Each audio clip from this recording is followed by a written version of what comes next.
Locke then turns to his second question, which is this. Can there be two distinct persons, though the immaterial substance is the same? And going along with this is the question, can the same immaterial being lose its consciousness of past actions and be unable to regain them? So what is he talking about here? Well, the gist of it is that he's asking, can you have the soul keep on going, like existing in a previous life, and then have it existing now without memories of those past life? And so he does note that those who accept the pre-existence of the soul, such as our good dead friend Plato, they typically claim that the person now has no consciousness of what it did previously. There's no memory or recollection of it. And given Locke's view, if personal identity goes no farther than consciousness, then a pre-existing spirit would be a different person. To illustrate this, he uses the example of Nestor. Nestor was one of the heroes in the Battle of Troy. So, suppose a mad scientist or a mad wizard claims that they have a soul tracker, and they can track back, where your soul was, and, who it was. And they use the device and say, interesting.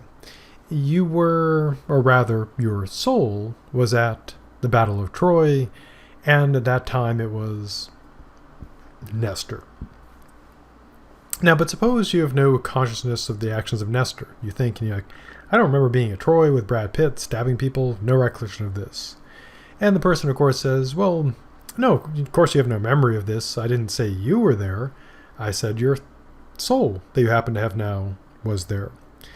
So Locke argues that having the same soul as Nestor wouldn't make you the same person as Nestor. And to make his point, he uses an argument by analogy. And this, of course, occurs when you take two things and say because they're alike in certain ways, they're alike in this other way. And like with all arguments by analogy, they're assessed in terms of the number of similarities, the relevance of similarities, and whether there are any relevant differences, and if so, how strong they are. And so he contends in his analogy is this. He says, so suppose you knew that you had all the same molecules that made up Nestor, and the mad wizard or scientist, and this is my made up example, says, oh, interesting, guess what? It just so happens that all the molecules that make up your body now, they were all there making up the body of Nestor at the Battle of Troy. Now, you wouldn't think that you were there for Nestor because the molecules were there. So Locke's point, his analogy is this. If having the same molecules as Nestor, the same material substance without memory, doesn't make you Nestor, by analogy, if you just happen to have the same soul, the immaterial substance is Nestor, but without the memories, you would not be Nestor, at least according to John Locke. So why is big concern with this memory? Well, a big part of his main focus is on punishment and judgment, to which we turn to next. So Locke is very concerned about Judgment Day, not the Arnold Schwarzenegger movie, but the religious Judgment Day. On Locke's view of this, what occurs on Judgment Day is that the dead are resurrected and returned to life. Not in a zombie apocalypse style, so it's not like Day of the Dead, Dawn of the Dead, etc., Return to the Living Dead, or Walking Dead, all the various zombie movies. It's not like that. It's a good resurrection. You're back alive and not zombified. Now, he does note that the same person, he claims, can be at the resurrection, although they cannot be in their original body. He doesn't go into great details, but the obvious thing would be you wouldn't be able to have the original matter that made up the person's body because it's long been destroyed. Now, God, of course, could presumably collect all the molecules together and reassemble them, but there'd be the problem of, this is kind of gross, but the molecules that make up any one of us, there's a really good chance that a lot of them were once the part of other people. Hopefully not in any cannibalistic sense, but in the sense that everything gets kind of, recycled. And maybe a cool thing would be is that the, molecules that once made up a, mighty T-Rex is probably part of you right now. So on Resurrection Day, the person is back in a new body. And for Locke, there has to be the same consciousness there to make it the same person. Because if God just went pew and recreated, or created something that looked like Hitler and said, boom, you're going to hell for Hitler's stuff, that would be unjust, because the person just looks like Hitler but wouldn't be Hitler. Likewise for good people. If God creates, someone that looks like someone who's really good and says, boom, you're off to heaven because you look like this good person, also unfair. Now, Locke is somewhat unclear about the exact role of the soul, because although, as we'll see in a bit, but he does take it to be that you get a new body, and there's a soul in it, presumably your old one, but then your consciousness goes in there, because for Locke, it's always your consciousness that makes you, you. Locke then turns to his example of the prince and the cobbler, and he asks us to imagine the following scenario. The soul of a prince, carrying along with it its consciousness, enters the soulless body of a cobbler. And a cobbler in this case is not a dessert, in case you're wondering, is this some kind of weird dessert thing. It's a person who makes and repairs shoes. Now, according to Locke, if you ask the question, once the soul or the consciousness gets into the soulless body of the cobbler, what person would that be? And for Locke, that would be the same person as the prince, because of the consciousness, and would be accountable only for the prince's actions. But what if you ask the question, what human is that? Well, according to Locke, since the body goes into making the human, that would make that entity still the cobbler in terms of being the same human. Locke also considers the empirical aspect of it, namely that to everyone else, it would seem to be the cobbler, because they would see the same body. Now, the soul would not make another human, according to Locke, because again, the soul doesn't have anything to do with personal identity. The conscious makes the person, and the body with the life, etc., makes the same human. And so in Locke's analysis, if you had the soul of a prince enter the soulless body of a cobbler, bringing along the consciousness of the prince, the consciousness of the prince would make that the prince. In terms of being the same human, it would be the cobbler. Now, Locke does note that ordinarily we sort of smush together same person, same man, etc. And he does note that language is a matter of convention. We can apply sounds to what ideas we think they fit and change them as we please. But he does give the practical and useful advice that we should be consistent in our usage to determine what is and is not the same.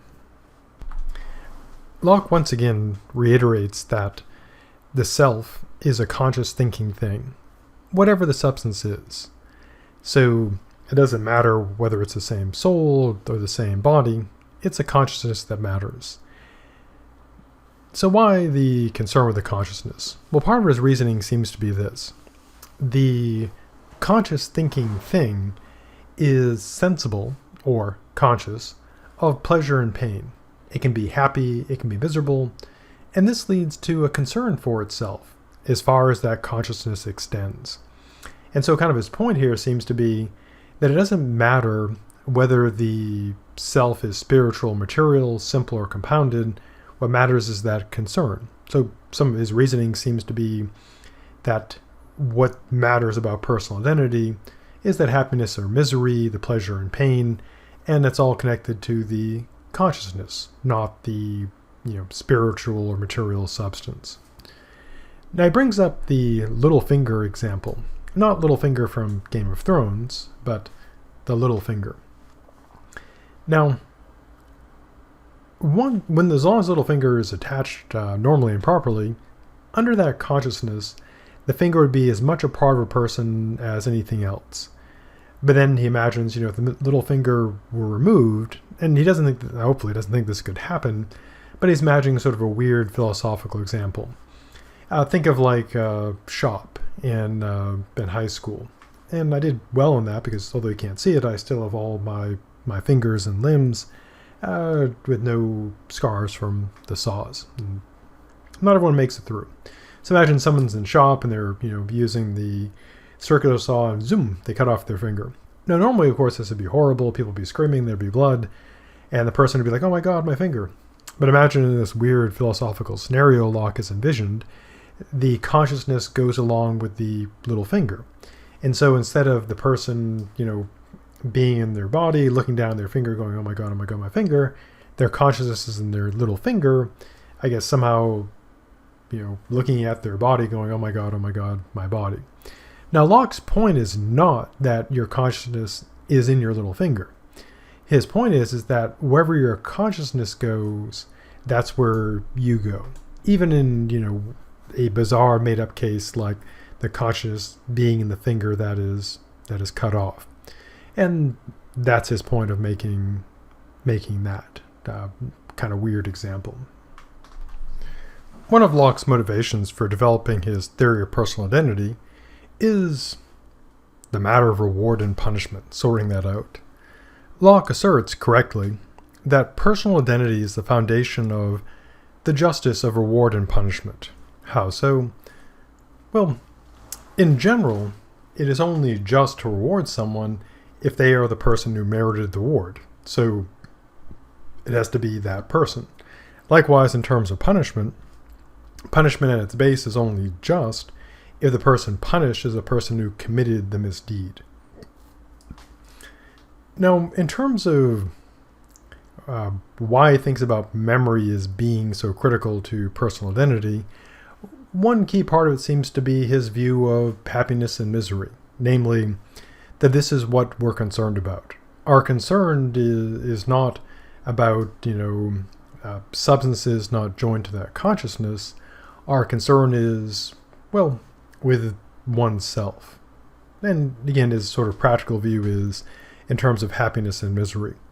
Now, we didn't look at Locke's epistemology in this course, but one of his replies to the skeptic is a practical one, namely, can you know for sure if fire is real? Well, no. But what you can be concerned about is your happiness and misery, and you can be pretty confident that if you stick your head in fire, whether it's real or not, it's going to be really unpleasant. So Locke often uses this happiness and misery, as part of his philosophical discussion. Now, to kind of illustrate his point, he uses the example of the little finger once again. So, again, he doesn't think this is something that would happen normally, of course, but if the consciousness went with a severed little finger, that would be the self. And if the body, he kind of changed it up. Imagine, again, we'll go back to that weird shop accident.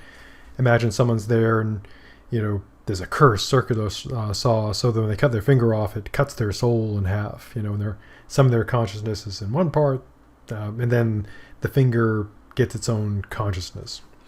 So imagine that scenario where the body is its own consciousness, the finger is its own consciousness, and they would no longer consider themselves the same entity. The finger would be its own thing, the body its own entity. Again, Locke doesn't think this kind of thing happens, I would assume, but it illustrates his view. Wherever your consciousness goes, that's where you go.